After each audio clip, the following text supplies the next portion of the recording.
Hello and welcome to the ReWild Long Island webinar, Light Pollution, the Economic and Environmental Impact webinar by Susan Harder, who is a resident of East Hampton and 25-year dark sky advocate, working to reduce the effects of light pollution.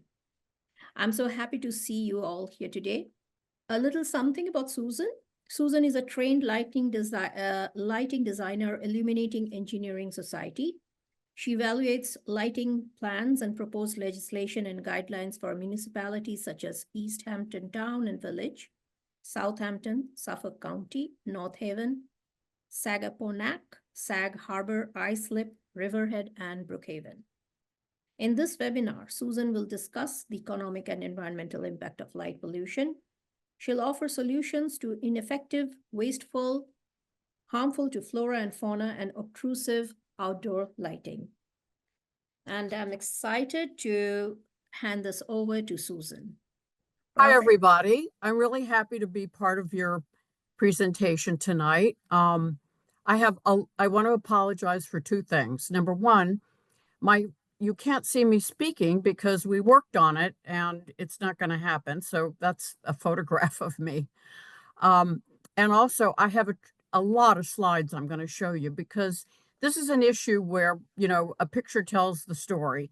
So I've crammed a lot of slides in here, and I'm hopeful that it will be available for you to review. So let me go ahead, start. I changed it. I'm a 35-year dark sky advocate. I'm also the New York State representative of Dark Sky International. It used to be called the International Dark Sky Association. I'm also a board member of the Hamptons Observatory. We have a research grade telescope here out on East Hampton. The Long Island Sierra Club awarded me their Environmentalist of the Year several years ago. And I also, because I needed to know how to do things, I took a lighting design, and I also took the leadership in energy and environmental design training workshops about light pollution. This way, I know what the possibilities are. I don't do it professionally. I will consult. I've helped write some laws around Long Island. So let's go. Light pollution is simply and entirely night lighting that is misdirected, unshielded, excessive, or unnecessary, and you can see it as glare, sky glow, and air pollution. Light pollution results in energy waste, and it affects our night vision, human health, flora and fauna, all creatures, great and small, water quality, community character, as well as the night sky. This is an organization that started out dealing with the loss of the view of the stars, but it's increased over time to affect every single aspect of our lives. Light pollution is going to be fixtures that are emitting light up rather than simply down and where it's useful. There are tremendous impacts on human health and the environment. Here's a picture of an unshielded light fixture here in East Hampton. And you can see the solution on the right-hand side where we recommend shielded fixtures that direct the light towards the ground, and you can use less energy. Everybody wants to know, why did I get involved? Well, this is my neighbor's light shining, and it shone right into my house. I live in a glass house here out in East Hampton. And I was turned on to the Dark Sky International group by Davis Sobel. She's my neighbor, and you might know she's a writer about astronomy. She wrote Galileo's Daughter. Here we have a map that you're probably familiar with. And they were actually able to measure the light that was hitting the satellites that were taking these photographs. Here we have a contrast before and after a blackout, actually. And the sky glow is caused by the light hitting particulate and moisture up in above the light fixtures. Here's another contrast. Here's where that comet was, and here it is in a pristine night sky. This is what a view of a truly dark sky. You would have seen this out in Arizona or at Cherry Springs, where you could see the Milky Way. Only a third of the people in the United States can even see the Milky Way because of all their adjacent light pollution. Here's Long Island, and as you can see, New York City is just awash with light, and it is creeping out across the whole island. So we refer to dark sky lighting. It's going to provide adequate light for safety, reduces glare so you can see better, conserves energy, protects human health, enhances the nocturnal environment. Most creatures, as you know, are nocturnal, and it allows for clear skies to see our stars. And I've been an advocate that change will pay for the retrofits. Dark sky lighting is based in common sense, combined with professional standards. Using the shielded fixtures directs the light, not exceeding light levels. Use the light when it's needed for safety, for pedestrians, traffic, and for property identification, and mount it at the correct height in relation to the property line to avoid the light trespass. We're also advocating to reduce the amount of blue in the light source, and I'll talk to you about the reasons for that. Glare is going to severely hamper the vision of pedestrians because you can't see when you've got a bright light in your face because of adaptation. Light trespass is going to be light that's illuminating someone's property where they don't want it or need it. Lighting that's directly up into the sky from an unshielded fixture, and overlighting. It creates much higher operating costs and increases the environmental pollution. The United States wastes billions of dollars a year in excessive or unnecessary night lighting. And we need to correct our controls. We've got very sophisticated controls. The stars are obscured sky glow. Visibility is decreased, light trespass, and we lose that connection to the nocturnal environment on the ground and seeing the night sky. That's a spiritual aspect of our lives that we miss. This is important. The U.S. Department of Energy, this is a statistic that came from them, that 99% of outdoor lighting is wasted. In other words, it's not serving a useful purpose. If you drive around at night, we need to question, why is that light on? Because cars have headlights. There's not a single car here, by the way. So, it's billions of dollars in wasted money, but it also produces a tremendous amount of coal and oil because most of electricity is still generated by burning fossil fuel. And of course, that's going to increase your taxes and product prices. If you've got a light that's on dusk to dawn, and it's a 100-watt, light bulb, it's going to burn a ton of coal. And every kilowatt, you've got the carbon dioxide, sulfur dioxide, nitric oxide. It's pollution that we can avoid. There's several myths about night lighting, and one is that more light is better. The brighter, the better. But this isn't true at all because adaptation occurs because you can't see in a bright light when you're basically surrounded by darkness. They also think that security lighting prevents crime. It doesn't. It actually makes it easier for criminals to see what they're doing. Like I said, when you come out of a movie theater and you don't see as well, that's called adaptation. And in a dark environment, the glare is going to be much more disturbing. It's disabling, distracting, and nuisance glare, the three types. So we can see in a sunny beach and we can see in the bright moonlight. And foot candles is the amount of light 1 foot away from a candle. Moonlight is 0.01. And if you've walked around in the bright moonlight, which is so glorious, it's only 0.1 foot candle. Inside our houses, the light all bounces around and it's going to be uniform. You're not going to have the glare problem. But at night, this is a circumstance here in East Hampton. This is a railroad sign that's obscured by the glare. So Candlelight can be seen for miles across still water in a dark environment. Distracting glare, this is a very important safety issue because you're driving at 45 miles an hour. Your eye is automatically going to go to a bright light source. That's what our eyes do. That's why the good guys always wear white hats. So you're not looking straight ahead. And this particular glare caused an accident and 2 people were killed because the driver just didn't see them because that's not where that driver was looking. Here's a LIPA light. This is these LIPA utility pole floodlights. And as you're driving towards it, you can't see what's on the other side. So we worked with previous chairman Richard Kessel of LIPA, and he helped change the type of fixture that they were using. They now use this fully shielded fixture, and they changed all the fixtures on their own properties.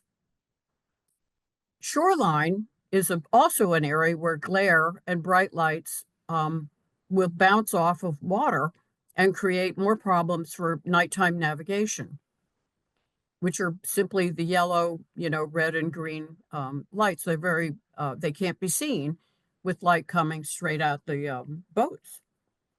Here's the situation of light trespass. This is a house on the lower right that's all lit up from unshielded fixtures mounted on the senior home, which are left on all night long and no doubt enter in the bedrooms of those people as well, which is a problem because you need to be able to sleep in the pitch dark. Otherwise, you're not generating melatonin, which is a tumor suppressant. Here's a house that's being built, and this is the house across the street.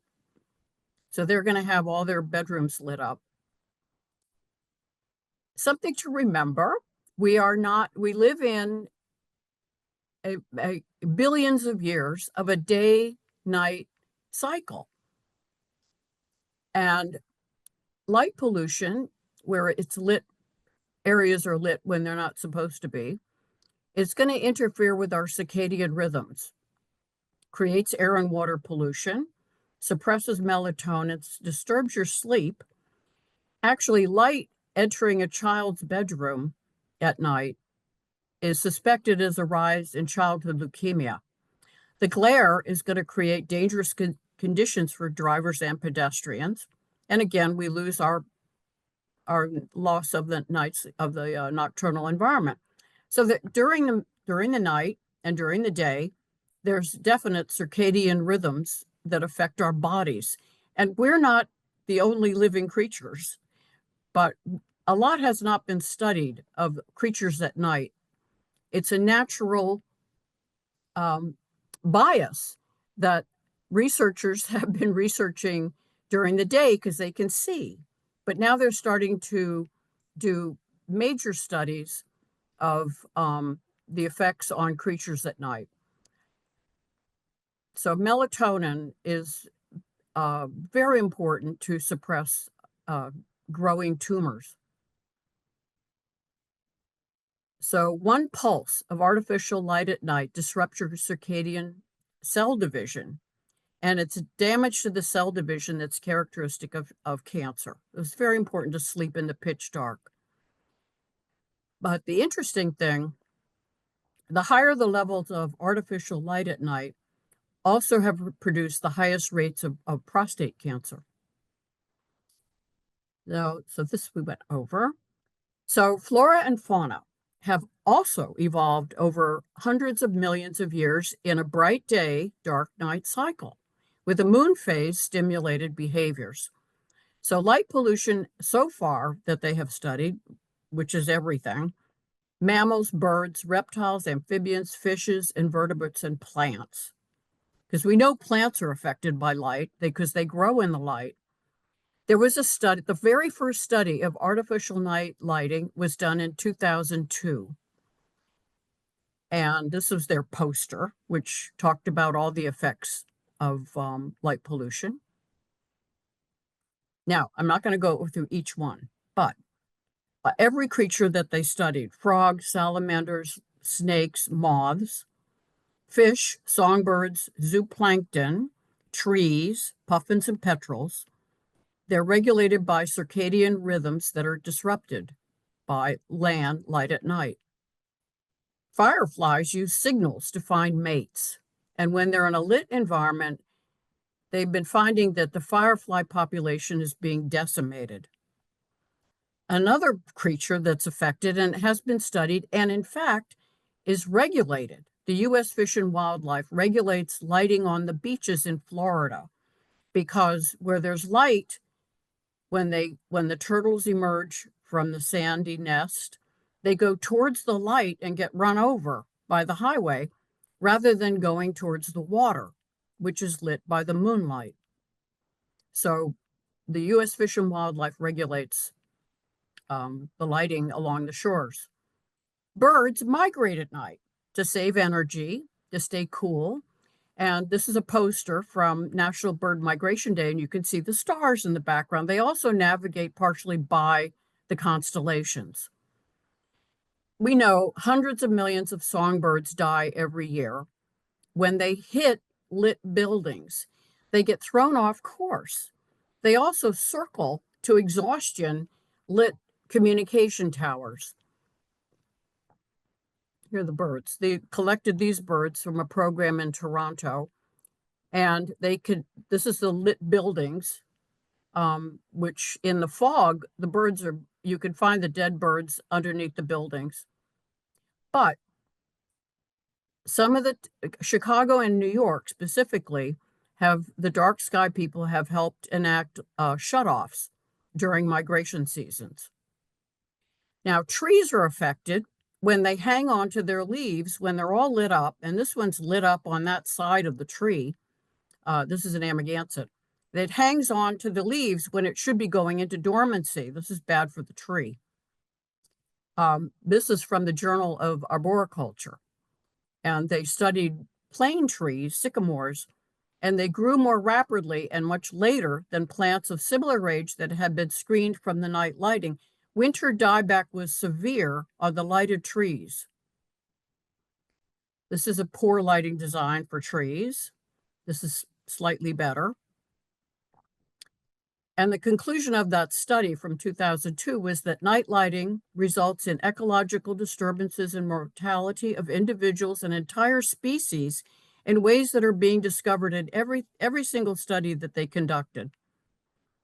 And all the things we do for nature preservation are necessary, but they might not be sufficient if we don't address this, meaning light pollution. And like I said, it's a bias to study during the day from researchers. I believe that light pollution can be reversed. Unlike water and air pollution, which are difficult and expensive, we can, without sacrificing safety or security, we can change lighting and it's cost effective. There's a return on investment. Something that we need to remember is, electric lighting is a young, relatively young invention. It lets us do what we need to do at night, but we need to be more respectful. And also, the brightness of light sources is increasing with every technological advance. So we need to start to look at lumens rather than watts as a measurement of the brightness of a bulb. And lumens are now on the package. And another thing to remember is that light bulbs produce a false light. In the middle up here, this is daylight, which is all equal contributions of every color. Do you remember when you had your prism and you were in elementary school and it broke up the light? But light bulbs all have false light, and some of them have more blue than others, and blue light is a problem, which I want to get into. LEDs are very high in blue light. In fact, they start out as blue, and we add filters to change the color. LEDs are great. They save money. They save a lot of money, but we need to select them for the ones that have the least amount of blue light because it's causing macular degeneration and a loss of vision. It's much more glary. I'm sure you know when you drive past these cars with the bluish headlights, you can't see as well afterwards because your eyes have not readapted. So blue light is detrimental. It interferes with night vision. It disrupts your circadian rhythms. If you have a red light in your bedroom at night, it does not shut off your melatonin. Blue light has greater sleep disturbance, greater sky glow. There's much greater sky glow with the blue light because the blue light scatters more in the atmosphere. That's why our sky is blue during the day, because the sky is actually black. It's suspected to cause macular degeneration and childhood leukemia, and it's also garish. So we refer to this bluish as Kelvin. And this is something also to look on your packaging for light bulbs, because the lower the Kelvin, the less blue. And we've had some success. Suffolk County last year reduced the amount of blue light in the LEDs for their own facilities. So going forward, these are the solutions. You change the fixture, you change the bulbs, the location, and or adding timers or sensors. This will all reduce light pollution and save money. I highly recommend using a bug light on your porch because, for one thing, you're not going to have a doorway crowded with bugs, but also it reduces the effects on flora and fauna. There are shielded landscape lights. These are solar, and you can turn them off, and also they have motion sensor activated. This is a red night light that I have. You can get this in the auto repair store. You can also just add this repair tape when you've got a light that's not yellow. You can change your phone setting to night light.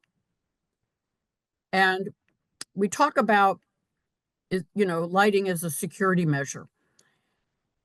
But night lighting is often installed as a knee-jerk reaction to a fear of crime, not actual crime. And also, like I said, the criminals need to be able to see what they're doing.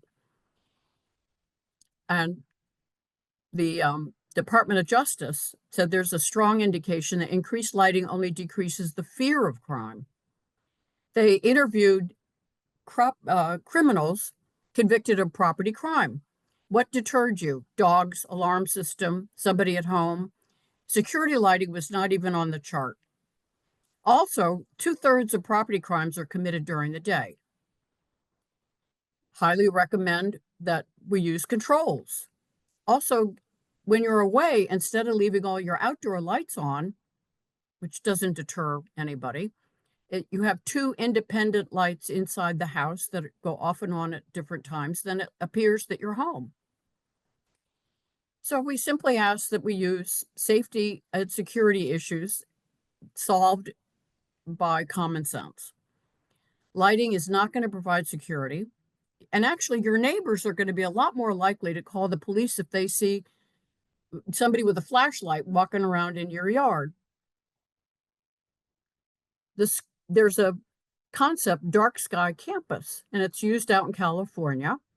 And they turned off their lights when the school was closed.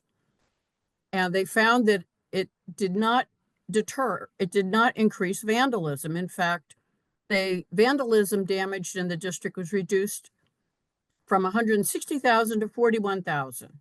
They saved so much on utilities that the business managers and everybody else was quite impressed. My local school turns off their lights at 10 o'clock. And we have cameras now that can operate in low light. A prison is using shielded light fixtures because people aren't flying out above the prison. We have guidelines that we use. The Dark Sky Association has an outdoor lighting handbook. The U.S. Green Building Council has a light pollution credit. And the Illuminating Engineering Society has produced practices for exterior lighting and lots of examples of laws that have been passed. This is the IESNA. We worked the dark sky and the illuminating engineers that used to sort of be at odds with each other have come together and put together 5 principles for responsible outdoor lighting. This is a very important document. Light should have a clear purpose. Light should be directed only where it's needed. Light should be no brighter than necessary. It should be on only when it's useful, and use the warmer, less Kelvin, less blue light source. These are this is the light meter that I use to measure foot candles. The fixture manufacturers have been getting on board with, influence from dark sky. This is one of their posters, good neighbor lighting. This is a document that's actually been attached to a number of laws. You've got the poorly shielded floodlights on this side, and then you've got the shielded alternatives on that side. The way that these shielded fixtures work is that they have all these refractors and reflectors. The Dark Sky Association has a page where you can punch in a type of need, and it'll bring up approved fixtures.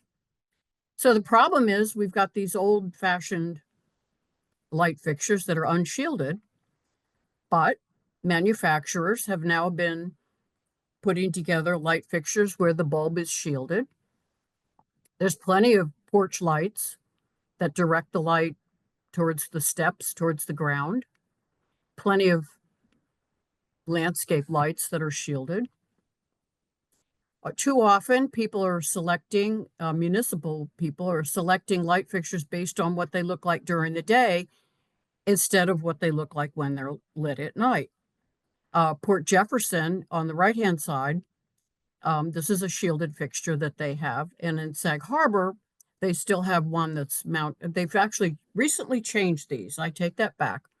This is the old-fashioned type, and they've changed it to a shielded fixture. So there's better sports lighting. There's actually shielded sports lighting that puts all the light on the field where you need it. Signs can be lit from atop, so that's not going off. And also you can see better. This is when it's mounted on the ground, aimed at it, and you can see the glare. This one is glare-free. You can actually read the sign. Flag lighting. There's better flag lighting. This is a really terrible example. It's mounted on the top, and as the wind moves the flag around, the light follows the flag. We also have this system where every airplane has a transponder, and these towers, the windmills only get lit when there's a aircraft within just a certain distance. What we do is we educate, we show examples, we develop policies, guidelines, and we write regulations, and there has to be enforcement. Because in East Hampton, the code enforcement said this was, among all their codes, this is the easiest one to enforce, because once you deal with it, it's done. It's not like loud music that can prop right back up. These are wonderful. There's 4 sets of brochures. I highly recommend downloading these from the Dark Sky website. This one's on health, wildlife, crime, and energy waste. They're so well written and they're illustrated. This one's on the ecosystem. They're really so well done. This one's on safety.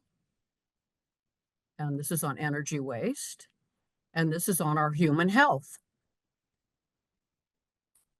Southampton put together a quick guide for their residents so that they would understand their law. East Hampton sent out a brochure, What is Light Pollution, ahead of enacting our law. And we had a wonderful quote from Davis Sobel, my neighbor. The blight of urban sky glow stops children from wishing on stars and lovers from counting them. Light pollution severs our human connection to the beautiful celestial creatures of the night. And Long Island Power Authority years ago sent out in their bill an insert, Starry, Starry Nights. This is our first photograph from the new telescope of Saturn out at the Hamptons Observatory, which is located here in East Hampton. We give lectures. We have a nonprofit, and you can come sign on, and if you're interested in astronomy, we have free lectures. There's no fees, and we simply have donations. I really like this quote. In the end, we will conserve only what we love. We will love only what we understand, and we will understand only what we are taught. Change has a considerable psychological impact on the human mind. To the fearful, it is threatening because it means that things may get worse. To the hopeful, it is encouraging because things may get better. To the confident, it is inspiring because the challenge exists to make things better. So that's us. We're going to try to make things better. And these are the websites. So I hope I didn't go too far over and we have time for questions. I hope I can answer them. If I can't, I'll get back to you. Thank you so much, Susan. And I wanted to show this one. If you wanted to watch a fun movie with wonderful music, this is by Ian Chaney. It's called City Dark. And it's just a fun little movie that he did about light pollution. Okay. thank you, Susan, again. And we open the floor to questions. So feel free to ask away. We have a Bob Stanton saying, superb presentation, thank you. You're very welcome. Okay.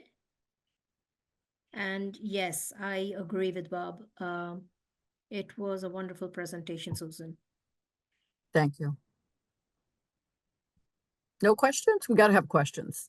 Usually I'm asked about car headlights, but the dark sky people, we have no control over those horrible blue headlights.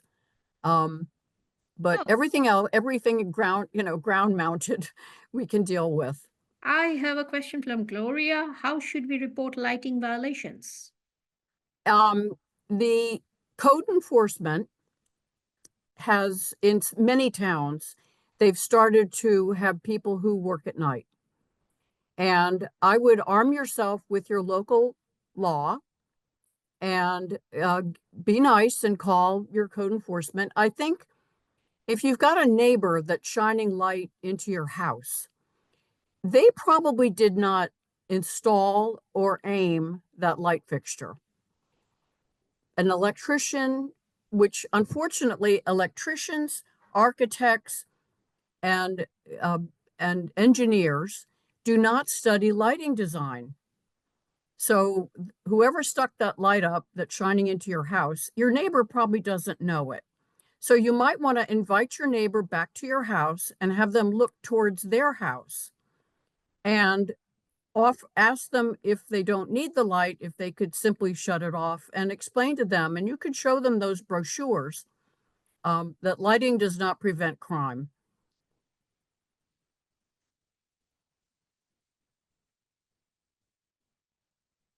Anything else? Yes, I have a follow-up question from Gloria.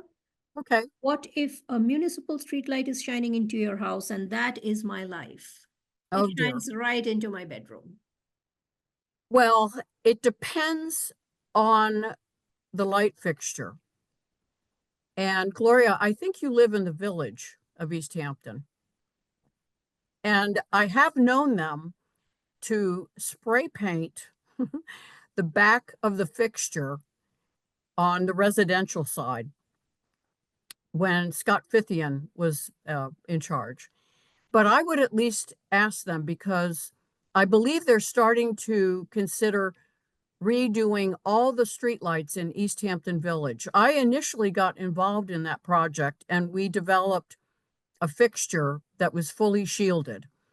But unfortunately, they've made an alteration which is causing glare and light trespass. So I believe that they're going to be changing them again. So let's stay in touch about that. But streetlights are most useful for pedestrians. We have to remember cars have headlights.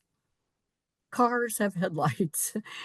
And you really only need streetlights where you've got a conflict of pedestrians and cars. Thank you, Susan. My next question comes from Regina. How much better are red versus yellow light bulbs? Well, red, they're equally going to be better. They're equally better than the bluish high Kelvin LEDs. But I think for your bedroom, you're going to want the red because there's less a chance of that triggering a loss of the melatonin. So the yellow I would reserve for outdoor, and the red, for to help you, get to the bathroom at night. Thank you, Is that it? Susan. Okay. That it? Let me see. I think Regina says, I'm thinking of for outdoors, I sleep in pitch dark. I did. What was the question? This is like a follow-up to Regina's question. She is asking about outdoors light, red versus yellow, I believe, because I think the yellow is perfectly good for outdoors. I the red should be reserved for indoors. okay, But Regina. yellow and also when you're selecting light bulbs, but in fact LEDs are not bulbs, they're light emitting diodes. You want to look on the package, and right now I've managed to find 1100 Kelvin light sources, LEDs, at IKEA, and they screw in. They're a regular looking light bulb, but they have 1100 Kelvin, and that looks the same color as incandescent, because incandescent was in around a 2000 Kelvin. But the 1100 LED, even though it's got a lot of blue in it, is about the same color as incandescent. So if you like the color of incandescent, you're going to want to find the 1100 Kelvin LEDs, or even 2300 is better. But 2700 is going to be a little bluish. Thank you, Susan. And I hope, Regina, that answers your question. Do we have any other questions here? Okay, I have a question from David. Is there any advice for greenhouses where lighting is on in the winter from about 4 to 7 p.m.? Well, if you're asking me about lighting greenhouses that are outdoors, is that the question? David, is it an outdoors greenhouse? I believe so. Let me see. Yes, yes, it is. Okay, I've read that they have shades, opaque shades, like blackout shades, so that all the light will stay in the greenhouse if you're going to leave the lights on to promote growing when it's dark. They also have, for tennis bubbles, they also have an opaque bubble, and it contains the light. It doesn't emit above, it's not that transparent bubble. So they do have, the technology is catching up. But I know they have shades that you can put in your greenhouse so that the light's not going up and out, but will stay within the greenhouse. David says, thank you. I'll look for those. And do we have any more questions? Okay, Regina again, where is the best place to see the Milky Way in North America? Susan, I know you did a disclaimer saying you're not an astronomer, but I'm not. Well, I'll tell you what, our organization is designating dark sky parks where they have achieved where they're not going to be using excessive lighting. The first official dark sky park in New York State is at the Montauk County Park. It's actually designated as a dark sky park. And you can see the Milky Way there. But I would go to the darksky.org, And they have a list, as they're been very successful in putting together a list of all their dark sky parks. And you might be able to find one that would be close to where you will be going on a vacation, or, near your home. Cherry Springs, how far a drive was it for you to get to Cherry Springs? It was a okay drive. I believe 4.5 hours. That's a Or dark sky was it park. five probably? Yeah. But it was, yes, it was driving in utter darkness, really. But it was amazing. Yeah, it's worth it. Okay, and thank you, because we didn't know about Montauk, and we have a question there. Where is this Montauk? Seems hard to believe now that the lighthouse is completely Well, right now, it's with the Christmas lights, lit. Yeah. it's Okay. not going to really be very light. There'll be light pollution, but it's acceptable light pollution, and it's temporary. So I would wait until after the holidays. And it's actually the county park. It's called the Suffolk County Park in Montauk. But they also have a campground at that park. It's thousands of preserved acres.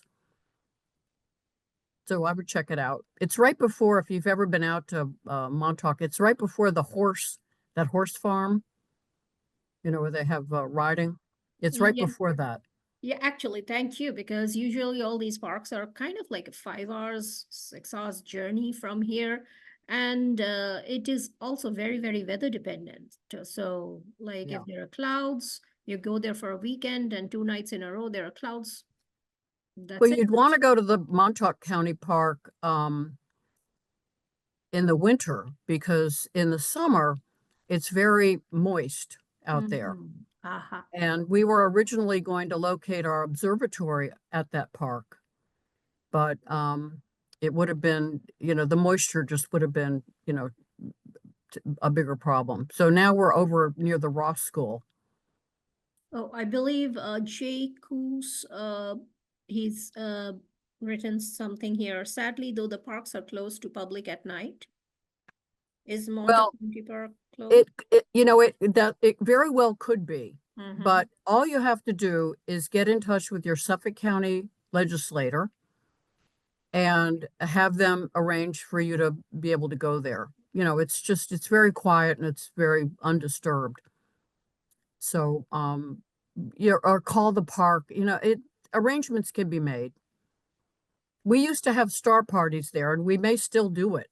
So, but sign up with the hamptonsobservatory.org, and you'll be invited, if we give another party there. And that's really very pleasant, to everybody brings their telescopes. It's very nice. It's a star party. There's a certain etiquette for star parties. You don't shine your flashlight straight ahead. You hold it down. And I have a red Yes. flashlight. Yep. That's a good one to use. And people are quiet. It's a family situation. You could bring your kids, and it's just very sweet. It's a fun thing to do. Yeah. Anyone going to dark sky parks, a red flashlight is actually a good investment. Yeah. Uh, Or you could just put a piece of cellophane and yes. red cellophane in front of your flashlight. Absolutely. Absolutely. And yes, Regina loves the idea of a star party. And Well, sign up with it's free to be a member of the Hamptons Observatory. we are going to definitely sign up, because I have budding astronomer in the family. So Oh, good. yes.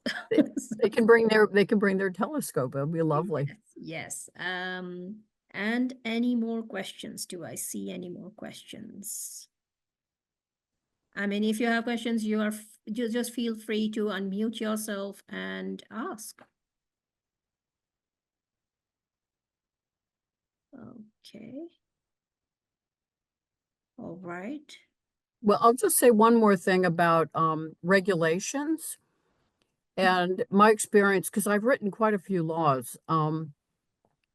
And every single town, there's no template that can be taken from one town and applied to another town, because everybody's got different methodologies, they've got different concerns, and they have different, everything is very different. So every time I've written law, it has to be from scratch. But there, you can borrow from certain laws, but and all the laws that I've worked on, most of them have been sponsored by Republicans. So it's sort of, a nonpartisan effort.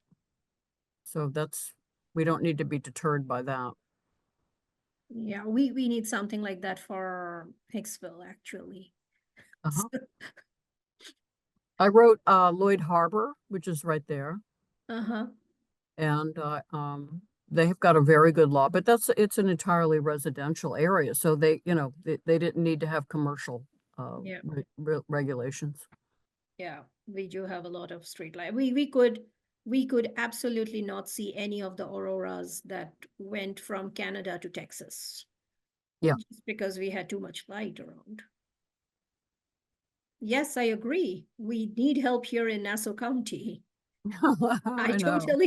totally agree. Well, I wish there could be a national, effort, but this is definitely a local, locality by locality effort. It takes a lot of feet on the ground. Yes. I'm really hoping, that we can, everybody should just go home tonight or be at home and examine your own practices and find friendly ways of influencing others. Yeah, I agree. And thank you. With that, I think we are, yeah, I don't see any more questions. And Susan, Thank you so much. I Thank you think so much. it's a lot of information, so we need to digest it and Yeah.